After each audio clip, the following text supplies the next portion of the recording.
हार्दिक, वो जो लम्हा रहा होगा तब उस वक्त जब तुर्की और सीरिया में ये ज़बरदस्त भूकंप के झटके महसूस किए गए और उसके बाद ये जो तबाही का मंजर है वो हम देख रहे हैं, बहुत ही मन को विचलित कर देने वाली तस्वीरें, बहुत ही मार्मिक तस्वीरें लगातार हम पिछले एक हफ्ते से देख रहे हैं। लेकिन चूंकि आप उस वक्त वहां पर मौजूद थे, आपने क्या देखा और वहां पर जो अफरा तफरी मची, जो एक पैनिक सिचुएशन देखने को मिली, उस वक्त आपके दिल में क्या एहसास था?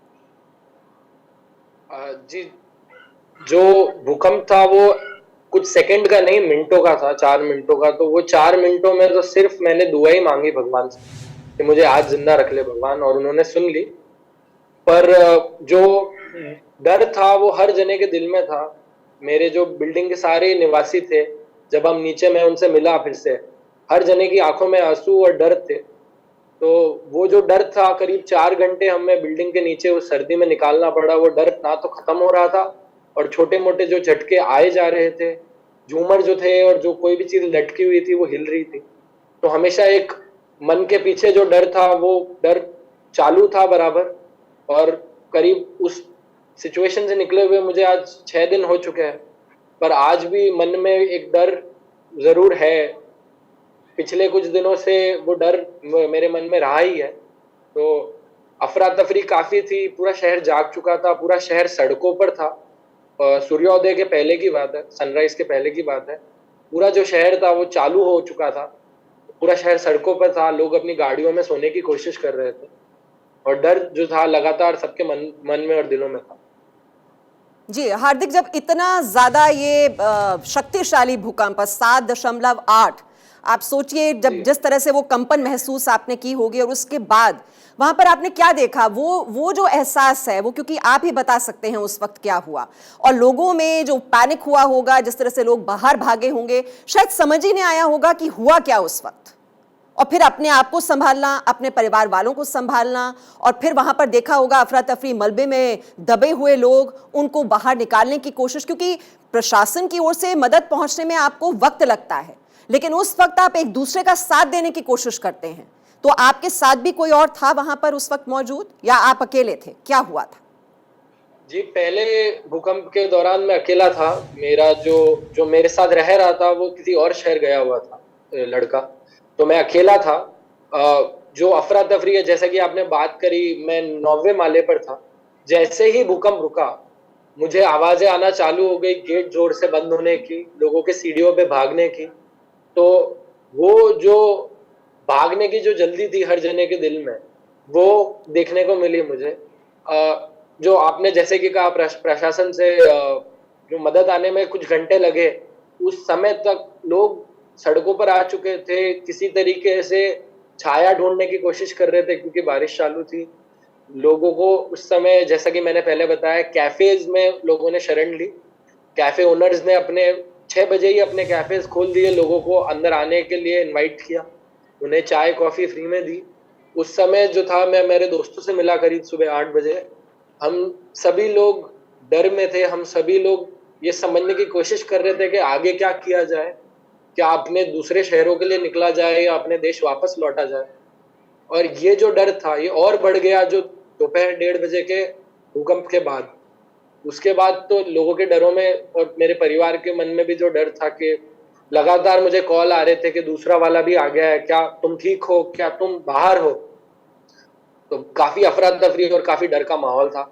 लगातार फोटोज आ रहे थे मेरे ही शहर से, जहां पर मैं था, करीब 10 किलोमीटर दूर ये बिल्डिंग गिर गई, करीब 12 किलोमीटर दूर ये बिल्डिंग गिर गई, करीब 25 बिल्डिंगें उसी दिन गिरी थी अलावा। जी हार्दिक, मैं समझ सकती हूँ, जब उस वक्त अब आपके लिए फैसला करना भी काफ़ी मुश्किल हो रहा होगा, और आपके जो परिवार वाले होंगे वो भी बहुत ही टेंशन में होंगे कि आप किसी दूसरे देश में हैं, उनसे बहुत दूर हैं। तो इस बीच आपने क्या अपने परिवार वालों से ये जानकारी शेयर की कि क्या हालात वहाँ पर बने हुए हैं, और आप फिर कितने दिन वहाँ पर रुके? जब ये भूकंप का झटका सबसे पहले 6 फरवरी की बात है, ये जब आया था, उसके बाद आपने कैसे फैसला लिया कि आपको वहां रुकना है या आपको वो शहर छोड़कर कहीं और जाना है? क्योंकि ऐसे में कौन सी जगह आपके लिए सुरक्षित है, और वो भी किसी और दूसरे देश में, ये तो समझना बहुत ही मुश्किल हो जाता है किसी भी इंसान के लिए। जी, मैं मेरे परिवार से लगातार टच में था। मेरे फादर को मैंने जो कॉल कर दिया था पहला भूकंप आने के 3 मिनट बाद ही। तो मैंने उनसे सारी इन्फॉर्मेशन शेयर करी थी। मैं उन्हें ये भी समझा रहा था कि मैं सुरक्षित हूँ, उन्हें टेंशन लेने की ज़्यादा ज़रूरत नहीं है, मैं खुद का ध्यान रख रहा हूँ, मैं खुले में रह रहा हूँ, मैं किसी भी डेंजरस बिल्डिंग के पास नहीं हूँ, किसी भी खतरनाक सिचुएशन में नहीं हूँ। करीब दोपहर 1:30 के जो भूकंप था दूसरा सबसे बड़ा 7.6 का, उसके बाद मैंने डिसाइड कर लिया कि मैं अदाना में नहीं रुकूंगा। मैं खुशनसीब हूँ कि मेरे फादर के एक मित्र है जो मर्सिन करके शहर है, वहां रहते हैं। करीब वो 1 घंटा दूर है, 70 किलोमीटर दूर। वो मुझे मर्सिन से लेने आए और मर्सिन अदाना से एपिसेंटर से दूसरी तरफ है। तो जो मर्सिन है, ये मेरी समझ में ये था कि मर्सिन जो है अदाना से ज्यादा सेफ होगा। 6 फरवरी की रात मैंने मर्सिन में निकाली।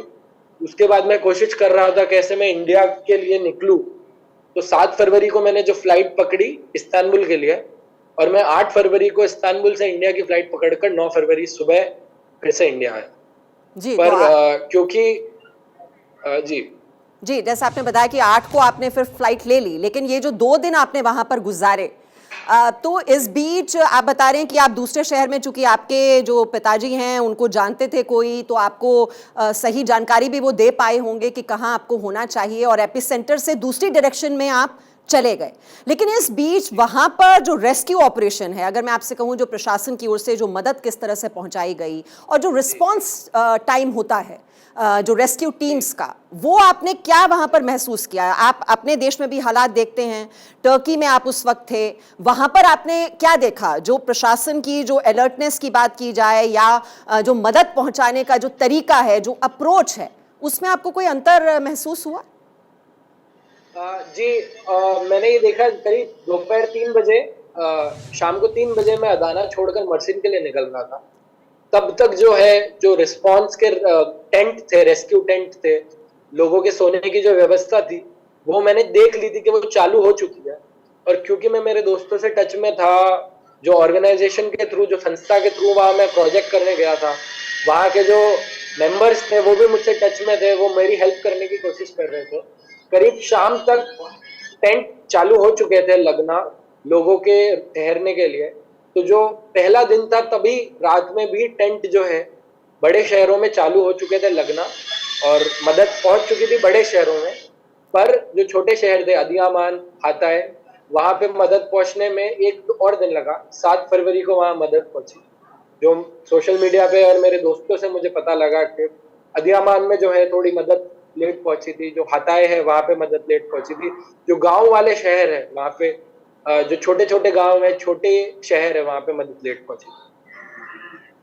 जी, तो आप बता रहे हैं कि उसी रात को इंतजाम कर दिए गए थे। जो शेल्टर होम्स है, जो हम भी जानकारी लोगों तक पहुंचा रहे थे, वो यही थी कि शेल्टर होम्स में लोगों की व्यवस्था की जा रही है, और जो लोग हैं जो खासतौर पर एपी सेंटर के आसपास रहने वाले हैं और बड़े शहर हैं, वहां पर ये प्रबंध करने प्रशासन की ओर से, सरकार की ओर से शुरू कर दिए गए थे। और आप हार्दिक, आपको ये पता चला होगा कि सबसे पहले जो भारतीय टीम है वो वहाँ पर पहुँचाई गई। एनडीआरएफ की जो टीम है उसमें 100 जवान थे, जो मेडिकल डॉक्टर्स हैं वो वहाँ पर भेजे गए, स्टाफ भेजा गया, राहत सामग्री भेजी गई। तो एक भारतीय होने के नाते, और जब आप विदेशी ज़मीन पर होते हैं और आपको ये पता चलता है कि वहाँ से मदद पहुँचाई जा रही है, तो वो गर्व की अनुभूति आपको ज़रूर हुई होगी। जी जरूर। जी, ये जब मैंने पढ़ा कि भारतीय सरकार ने बिल्कुल भी टाइम ना बर्बाद करते हुए 6 ही फरवरी को दोपहर तक, इनफैक्ट सुबह 11 बजे ही मैंने पढ़ लिया था कि प्लेन जो है जल्दी निकल जाएगा। चंद घंटों में भारतीय सरकार ने ये डिसीजन लिया और उस पर अमल किया। ये पढ़कर जो मुझे गर्व महसूस हुआ, जब मैं अदाना एयरपोर्ट पे था 7 फरवरी को, तो मेरी आंखें जो है सिर्फ भारत का प्लेन ढूंढ रही थी, कहीं से मुझे वो भारत का प्लेन दिख जाए, ताकि मेरा जो गर्व, मेरे दिल में जो गर्व है वो और आ जाए। रनवे पर मेरी जो नजरें थी वो सिर्फ भारत का रेस्क्यू प्लेन ढूंढने की कोशिश कर रही थी जब मैं इस्तांबुल के लिए उड़ने वाला था। जी। और हार्दिक, कुछ और भी जो इंडियंस वहां पर जानकारी हालांकि बाद में निकल कर आई कि कुछ और इंडियंस भी वहां पर थे, कुछ लापता थे, तो उनके बारे में भी कुछ जानकारी आपने अपने स्तर पर पता करने की कोशिश की कि कहीं और कुछ इंडियंस तो नहीं है जो वहां पर अटके हुए हैं? हमें यह भी जानकारी मिली वहां पर कोई इंडियन रेस्टोरेंट चलाने वाले शख्स हैं, उन्होंने भी काफी मदद का हाथ आगे बढ़ाया, लोगों को वहां पर मुफ्त में भोजन की व्यवस्था की जा रही थी जो बहुत ही बुरे हालात से वहां पर गुजर रहे थे। तो कुछ ये जानकारी भी क्या आप तक पहुंच पाई कि जो बाकी भारतीय हैं वहां पर फंसे हुए हैं, उनकी क्या सिचुएशन है? जी, करीब मेरे 3 भारतीय दोस्त थे जिनको मैं अदाना में जानता था। मैं उन लोगों से डेली बात कर रहा हूँ, क्या वो ठीक है? क्या उन्हें किसी भी तरीके से मैं यहाँ बैठकर मदद कर सकता हूँ? मेरे पिताजी के कोई मित्र जो वहाँ पर है, मैं उन्हें मदद पहुँचा सकता हूँ। तीनों जो मेरे भारतीय मित्र हैं, उनमें से एक अभी भी वहीं है और वो ठीक है, और कुछ लोग जो है वहाँ से निकल कर दूसरे शहरों में जा चुके हैं, अंतालिया, इस्तांबुल, इज़मिर, जहाँ पे हालात बेटर है, जहाँ पे हालात सेफ है। तो जितने भारतीयों को मैं वहाँ जानता था, मैं उनके लिए काफ़ी टेंशन भी थी मुझे, और मैं उनसे टच में भी था, और ये भगवान का शुक्र है कि वो लोग भी सेफ हैं। मैं किसी भी भारतीय नागरिक को नहीं जानता हूँ जो दिक्कत में है, पर मैंने भी पढ़ा कि काफ़ी भारतीय नागरिक जो है थोड़े मुश्किल हालातों से निकले और बच गए हैं। चलिए हार्दिक, बहुत बहुत शुक्रिया हमसे बात करने के लिए, और आप पर इतना रहम रहा भगवान का, और आप खुशकिस्मत हैं कि आप सही सलामत घर पहुंच गए, और बहुत खुशी हुई आपको आज देखकर और आपसे बात करके। लेकिन जिस तरह के हालात वहां पर बने हुए हैं, काफ़ी वक्त लगेगा लोगों को इस स्थिति से उबरने में। ये वहां की तस्वीरें जो हैं, जो मार्मिक तस्वीरें हम लगातार देख रहे हैं, वो हम दर्शकों तक भी लगातार पहुंचाने की कोशिश कर रहे हैं। बहुत बहुत शुक्रिया हमसे बात करने के लिए। जी, शुक्रिया, धन्यवाद।